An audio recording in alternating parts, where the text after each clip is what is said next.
Salam dostlar, gəlin bugün 2-ci sinifin iş dəftəri 64 və 65-ci səhifədəki mətni oxuyaq, tərcümə eləyək. Freddy the Food Monster. Dostlar, Freddy adıdır, food yeməkdir. Monster burada div kimi tərcümə eləyəcəyik. Yemək divi Freddy. This is Freddy the Food Monster. Bu yemək divi Freddy'dir. And that is little Sally Sue. O isə balaca Sally Sue'dur.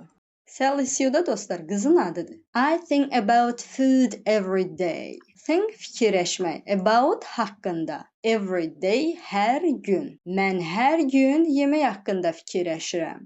Freddy, what's your favorite food? Freddy, sənin ən sevdiyin yemək hansıdır?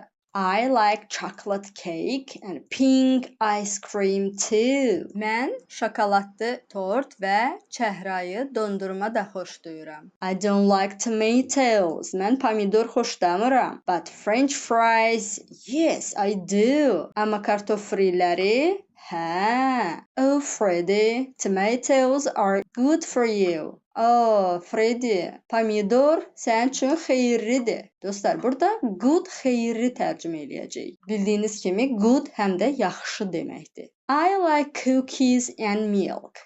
Mən piçenya və süd xoşlayıram. I don't like carrots and peas. Mən kök və noxud xoşlamıram. Carrot, kök, pea, noxud. Freddy, cake, ice cream and cookies are bad for you. Freddy, tort, dondurma, piçenya sənin üçün xeyirli deyil. Ya da dostlar, bad birbaşa pis deməkdir. İstəyirsiniz deyin pisdir, ya da istəyirsiniz deyin xeyirli deyil. Eat apples, oranges and bananas, please. Xahiş eləyirəm. Alma, portağal və banan ye. Eat yemək deməkdir. Hərəkət bildirir. Fruit is good for you. Dostlar, fruit yox ha, diqqətli olun. Fruit. İni tələffüz eləmirik. Fruit is good for you. Meyvə sənin üçün xeyirlidir. Dostlar, bəs siz hansı qidaları xoşlayırsınız? Kommentlərdə yazın. Bye bye.